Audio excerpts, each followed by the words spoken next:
Whoa, we're back with some Bleach Soul Resonance, and I want to do a quick showcase of Nelliel, where I have her right now. She's about 35,699 power. We've got a slight divergence to the build since we last built her. We've since level 30'd a new stamp. It has attack percent on the main stat, attack percent 2 on the substat, attack flat on the substat, crit damage 2 on the substat, and 2 ailment damage bonus on the substat. It is boosting her quite a bit more in a rounded. However, my crit rate has dropped off a cliff, and that is because we have taken off one of the crit rate pieces. However, we are getting 25% crit rate in battle, so that is not actually applying here. So in totality, we're actually at about 61% crit rate, which is just fine for my purposes. Does it mean that sometimes we are going to miss some of the more consistent big hits? Yes,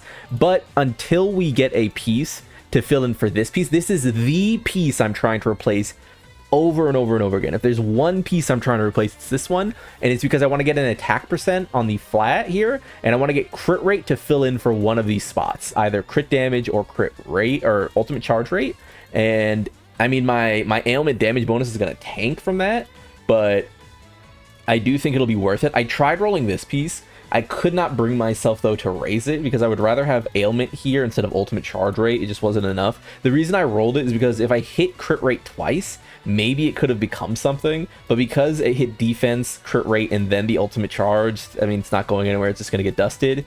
And up until that point, though, there is nothing else I can really say that really impresses me here. So if I sort by attack percent, no, I'm only really looking for attack percent and crit rate, and I just haven't had an option, haven't gotten an opportunity to get that. However, we are going to go into some boss content just to check out what big old numbers Nelliel can put up against the weekly boss, you know, get a big stack.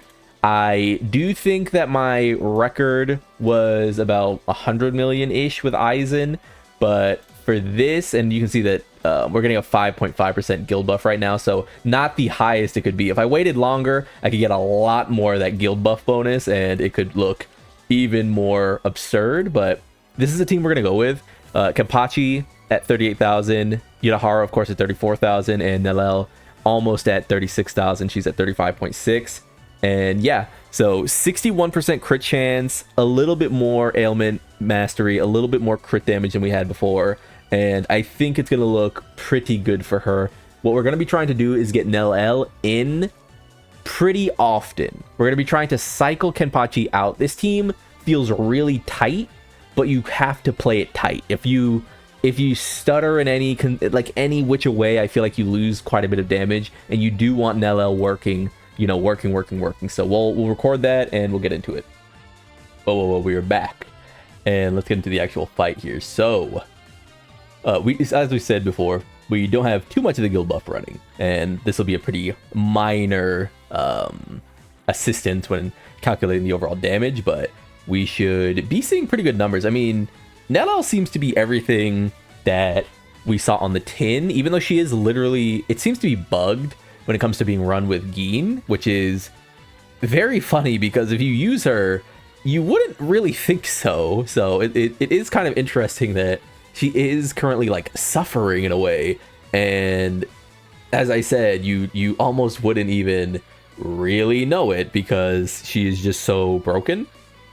So we're continuing to get used to running her, doing her splits, doing her rotations, and not really missing any downbeats of damage. We can see we get a pretty nice go into our burstier combo. We get the Seto going, and then I believe we're going to go right to the ultimate. Yeah, so 1 million on that battlefield skill into 1.4 million on that. We go into the counter, enhance, get a shatter on him, just doing so much damage. Hold the button down to maximize, and yeah, it is, I don't know, like, again, I think you'd be excused if you were like, I don't think Nelliel's bugged, because she seems to do everything. And I mean, 2.4 million there, like, golly, it is just such a fast character. She's also raising the upside of Kenpachi so much here. He is greatly benefiting from this mastery. Again, I think Kenpachi, and feel free to correct me in the comments if I'm wrong. There's no problem there. I am not infallible. I am not always right. I do not claim to be always right, but I do think Kenpachi gets a little bit of mastery closer to B6. Maybe it's in his B4 or B5. I just don't know. I'm not a whale. I don't know. It's not something I have to worry about because my characters are all built free to play, right? So I think he does get a little bit of ailment mastery, and for most of us, that's not really going to be a thing because we simply don't have those higher cores, right? We don't have those higher boundaries. So for her providing like, what is it, 60% mastery? The proof is in the concept. I mean, she is completely smothering, and I do think I should have gone into ult here. I have more than enough of the battle will or whatever it's called, like little pips.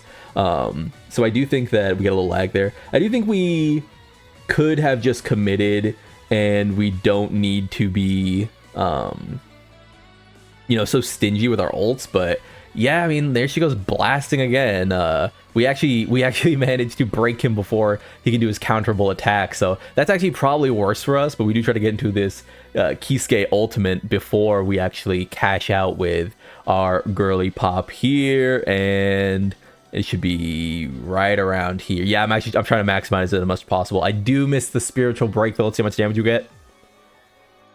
Ugh, still 1.9 with no break. We go into our technique and swap right out again. Yeah, we're gonna let this rock. Ugh, I love how pulpy and chunky what is it, Kenpachi's damage feels, man. Kenpachi's damage feels like you're actually skewering that motherfucker. Like, it is crazy. And big hits here. Yeah, I mean, if you compare, we just did a Kenpachi run.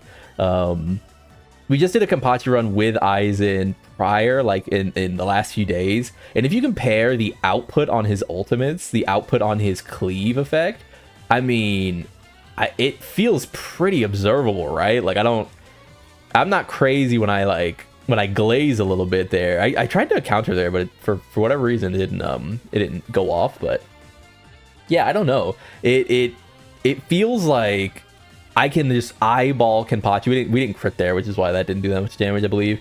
It feels like an eyeball the overall damage that Kenpachi's cleave effects are doing and be like, yes, he's doing a lot of fucking damage, right? There is no way around it.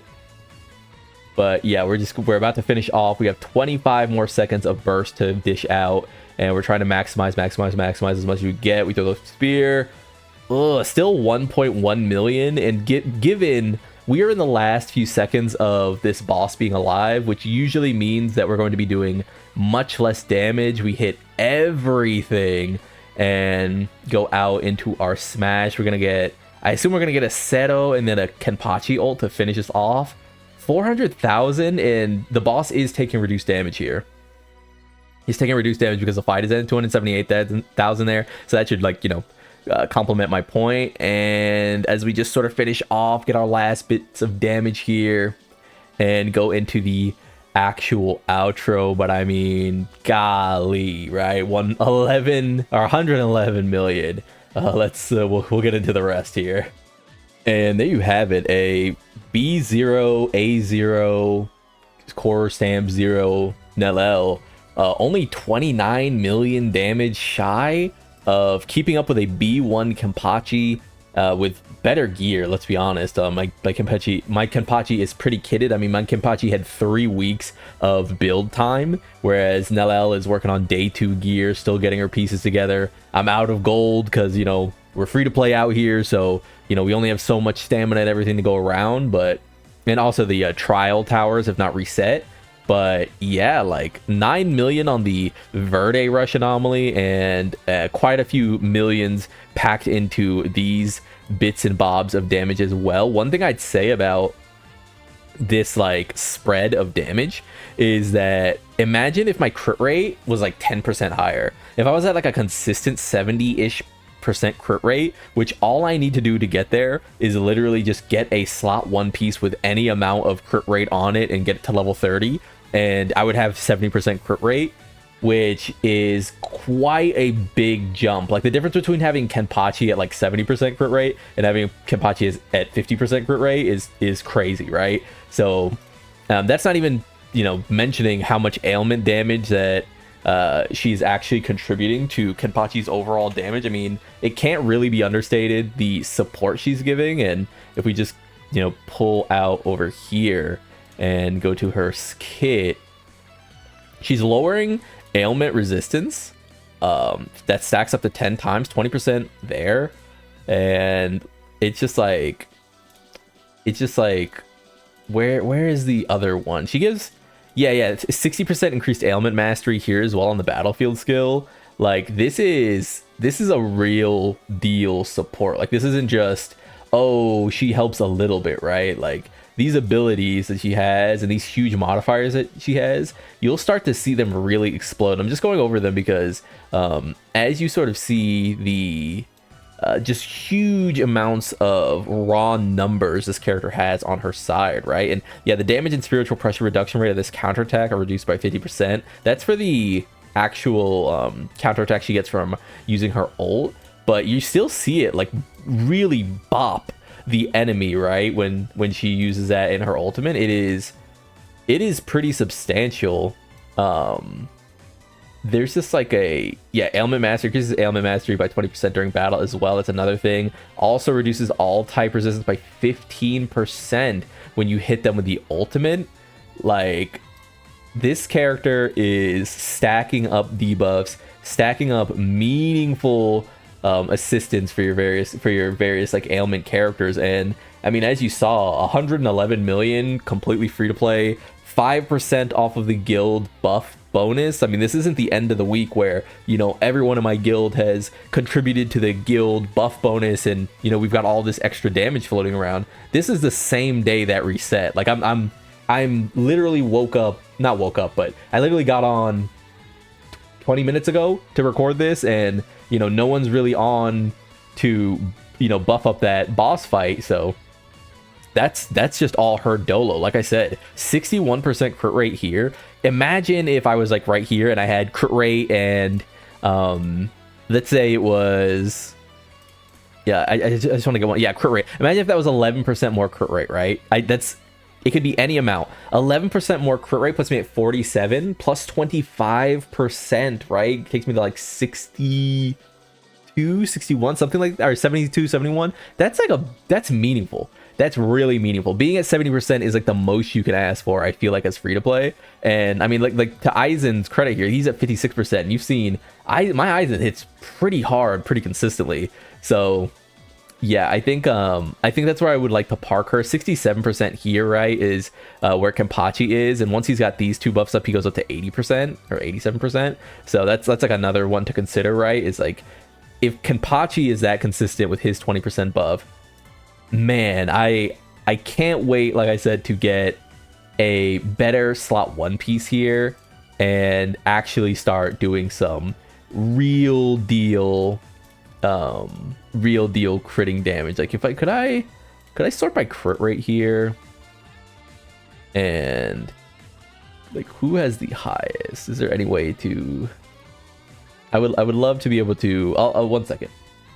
So I equipped her with a piece from an Ikaku set that I just had lying around, and if I get that set on her and suddenly she has 47.9%, so for the sake of, you know, just rounding up, she has 48%, she has 48% total crit rate, then that goes up to 73% during the fight, and a consistent 73% crit rate is crazy. Like that's just really good. So going back to like her actual, you know, set here, we can bring this back on her, you know, comparatively, like, you know, 36 down, she goes to 61%. That's a lot. That is really meaningful. Okay, so yeah, that's the showcase though. I think she did really, really well. Like I said, if I compare her to the highs that my Kenpachi was reaching prior to her release, we can see that it was a pretty effortless, like, you know, just smack on that boss. Like 110 million on day 2 gear, like day 2 scrounged gear, versus like the 100 million I was hitting with my, you know, day 60 Aizen, you know what I mean? Like pretty good. So Nelliel continued to be a very worthwhile character, but we knew that already. I do still plan to maybe get her the boundary 2 or boundary 1 once we get some more resources from just, you know, days passing by. But when releasing the ultimate praise, Gamuza immediately gained 3 points of battle will. I think that'll be really nice. And each time any battlefield skill is released, Nelliel gains Reckoning for 8 seconds during which all battlefield skills deal 50% increased damage. Yeah. All characters in the team deal, and she buffs thrust there. That's gonna have to be one I grab, because I do think that's gonna like be really meaningful going late. But if I can get B2, that's gonna be the dream. Hopefully B2 once we get a little further into the actual celebration, right? But I've been Lone for now. Like if you liked the video, subscribe to the club. We'll go make it, and peace.